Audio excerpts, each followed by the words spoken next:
Hi guys, let's talk about wireless networks. Let's say you have a wireless router at home, like my HAP-AC3, and you would like to extend the wireless coverage to some other rooms, maybe your garden, maybe your garage, or a further room. And instead of moving the router around like you could, you want to add another router to your home network. MikroTik has a special feature called the CAPS Manager, CAPSman, and it allows the central router to become a controller for other devices. So what it would mean is that you can add other MikroTik devices to this router, and they will all be controlled by the main unit, and all will have the same network name, the same password, and will be easier to manage. And you can add any MikroTik router to your setup. In my case here, I have a CAP-AC, and in this video, I will show you how to do it yourself. It's actually quite easy. There are ways to do it with a quick set, but I'll just show you step by step so that you know how to do it and how it all works. Okay, so what we will do with the HAP-AC3, which is our main unit, is first we will turn it into the CAPS manager, and then we will make it manage itself. So it has built-in wireless interfaces, and you want to manage those interfaces as well, not just the other routers. So let's start with that. We will go into the wireless menu, and here you see you have two built-in wireless interfaces. So this is the 2 and 5 gigahertz interfaces. Now go into the CAPSman menu. Here, all you need to do is click on the Manager button and enable the manager. And this is all you need to do. Click OK. And now the CAPSman server is running. And now, if you go into the wireless menu here and click on the CAP button, this will make the router work as a controlled access point. So it will no longer control its settings directly, but it will do this through the CAPSman. So CAPSman will send all the settings to these interfaces. So let's enable the CAP mode. And here we have pre-selected already the interfaces wireless 1 and wireless 2. And here you need to specify the address of your CAPSman server. And in my case, I want to manage the devices, the built-in interfaces, right here inside the same unit. So I don't have the server somewhere else. It's the same device. So in my case, it's the local host address. And as you know, local host is 127.0.0.1. So enter this CAPSman as the CAPSman address. So it will be looking for the CAPSman server right here in the same device. So let's click OK. And now you see these interfaces are managed by CAPSman. So you cannot edit any settings. It will not allow to change anything. Everything will be done by the CAPSman. And in the CAPSman window here, we basically don't need this anymore. The wireless window can be closed. So everything now happens here. So let me just quickly tell you what these tabs do, but we don't have to configure all of the settings. There are just a few things that are required so that it all works. But of course, you can always, just like with any feature in the MikroTik router, you can always customize everything and do all kinds of crazy setups. But in our case, I just want to show you the bare minimum, so to get the CAPSman setup working. So in this first tab, the CAP interfaces will be shown, but there's nothing here because we're not controlling anything yet. Because first we need to go and set up a configuration template. Everything in CAPSman is done with templates. So add a new template. You can give it a name or something. And now you'll see all kinds of wireless settings. Now, the CAPSman will do everything automatically if you don't set anything. So you're not required to actually set all these settings here. But what we do need is to set the mode as an access point, provide this SSID. SSID is the network name. So let's just call it home or something. So this will be, the network name will be home. And all of these other settings are optional, but I recommend setting the country, because this will make sure that your device is following the regulations of your country. You can set the installation to indoor if it's an indoor router, and the distance can be also indoors. So these settings are just recommended so that all the output powers are set according to the country regulations. Other things we can leave here, but in the channel you could specify a specific frequency if you want. But in my case, I just will leave it alone and it will just select some kind of frequency automatically. Side note, if you want to set up two networks, one for 2 GHz and one for 5 GHz, you will have to make a separate template for each of them, because each frequency has different kinds of settings. So and if you want to have a separate SSID, the network name is different. For example, I could set up home 2 GHz and home 5 GHz. But I don't care. I want a single name for all my networks. I don't want to think about which access point to use. All my devices will automatically select whatever they want to use. So I'll just leave this alone for sake of simplicity. Then the rates can be left alone and all of these settings. But security we do need.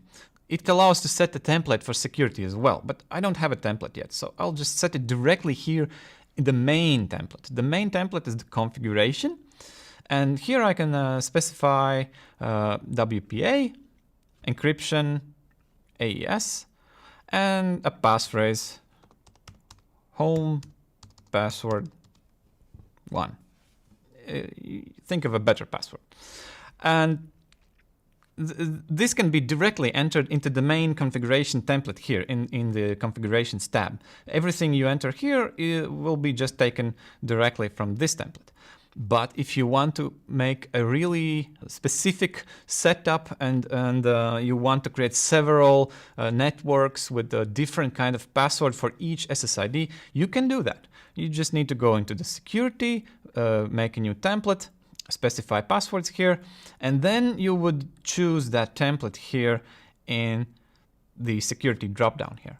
And as you see in the data path and in the rates and channels, everywhere you can select templates. But we have a simple network. We don't need all those other settings. So we will just directly enter them into the configuration and will not be using any other templates. So I have set up an AP, the SSID is home, distance, country, and the security password. That's all I need here. So I just made it, and I will leave all these other tabs alone because my setup is just simple. And once you have set up what configuration you want to give to those access points that you are going to manage, then you need to set up the rules how and where to send this information. So this is called provisioning. In provisioning, add a new provisioning rule. Here you could specify which routers need to get which configuration. For example, maybe some specific MAC addresses you want to give them this configuration and some configuration to others. You can do that, but we're going to leave this all alone. It's very simple actually. So what you need to do is set that this provisioning rule will create dynamic and enabled interfaces. And it's going to use the configuration you just created called CFG1. I didn't give it a name, but you can give it something understandable. And here you can specify, for example, if you have a lot of routers, then you can give them some kind of format how their names are going to be created. So, for example, prefix identity, and it will create the CAP interfaces, and each of them will have the name the same as their actual hardware router has in its identity settings. I will just leave this alone. So click OK. Now go into the radio tab. Here you have devices that are already connected to the CAPSMAN, and we can click provision on these devices. So the rules are now being sent to these two devices.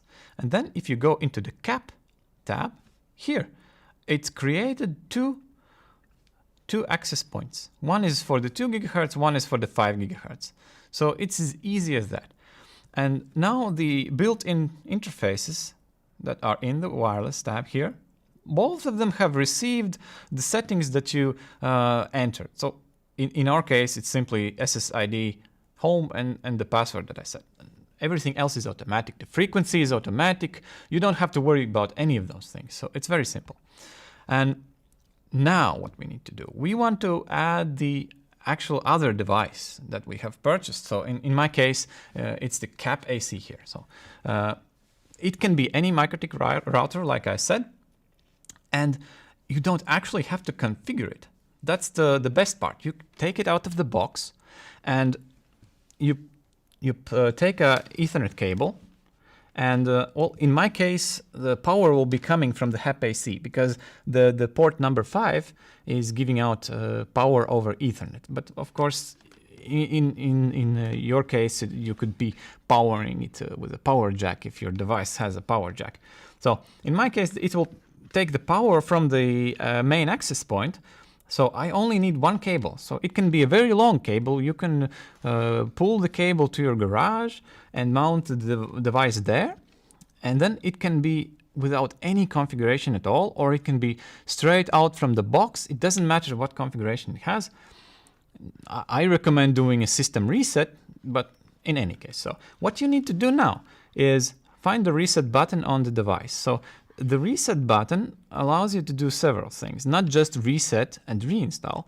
It also has a function to start the CAP device, or to start this device in CAP mode. So CAP mode is the controlled access point mode. What will happen is that I will hold the button and I will look at the LED light. The LED light here will indicate what's going on.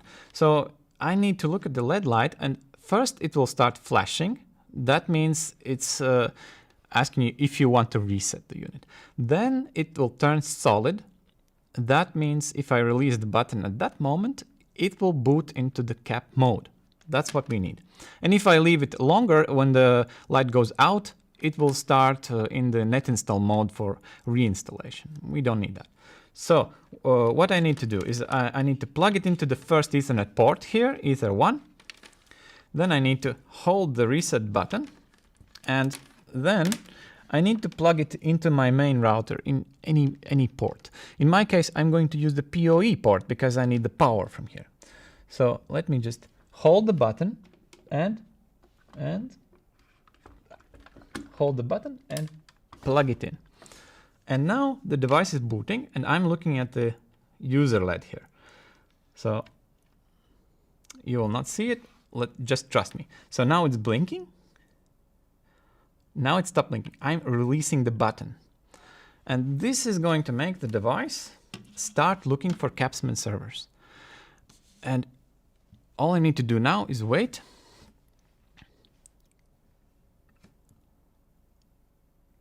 There it is. It simply appeared here in the list. So first, in the remote CAP tab, first one is this device. Like I told you before, the HAP AC3 is controlling its own internal interfaces. So it's sending the configuration to those interfaces and telling them, okay, now you must use the SSID home and the password. And then it's also waiting and listening for any other controlled access points that want to join in.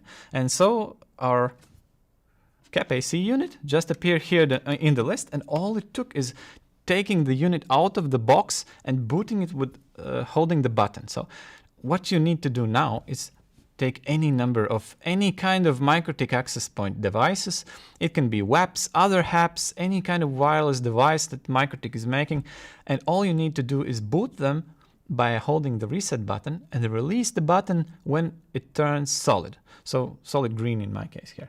And that's all. It will just simply appear in the list here, and it's already being provisioned with the configuration. And here in the CAP interfaces, you can see I already have 4 access points running the same configuration. Now I could take another one, and I can even when I run out of ports, I can attach a switch to one of the LAN ports, and I can boot 10 of them or more and all of them will be just running the same configuration. And that's all you need to do. And if you want, this is a MikroTik unit, so it means it has tons of different features. And if you want, you can create other provisioning rules. You can set make guest networks. You can assign different types of configurations to different types of routers based on their size. Maybe some of them have bigger antennas, and you want those to have some other settings. Maybe you have outdoor units in your network. Those could have other Wi-Fi settings. Maybe you need different network names. For example, if it's a large area, maybe you want a guest network that has no password, and the other units maybe need a password. So all of these things you can do using these templates. So like I said before, provisioning tells which configuration to send to which units. Configuration tab is your main template that contains either directly entered configuration, or it will take the templates that you select here. So channels, rates, data path, security, those can be configured in these other tabs. But in my case, I just didn't use the templates. I directly entered them into the main configuration template. And here in the remote cap tab, I see all the physical devices that have joined in this CAPSMAN setup.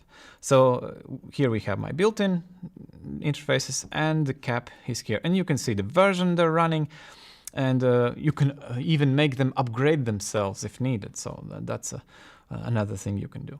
And each of these devices have 2 built-in radios, 2 GHz, 5 GHz, so total of 4. This is why we have 4 cap interfaces. And in the registration table, you will see all the devices that have connected to your CAPSMAN.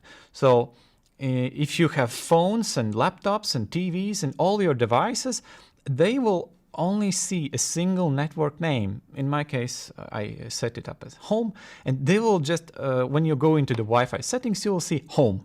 And you will not have to care which device is located where you need to connect now, who has the strongest signal. It will no longer matter. Everything is managed centrally. The registration table is single for all of your devices. And then you will see which device has joined to which access point, and you'll be able to manage them here. But from the user perspective, it's going to be a single network, and they don't even know where they're connected. They don't care. They don't have to care. So it's becoming very easy for them, and easy for you. So you don't have to configure each access point separately anymore. So they just have to be booted into CAPS mode, and that's it. So all you need to do is create the configuration file here, set one provisioning rule, and that's it. So I hope you find this tutorial useful, and good luck in building your first CAPSMAN network.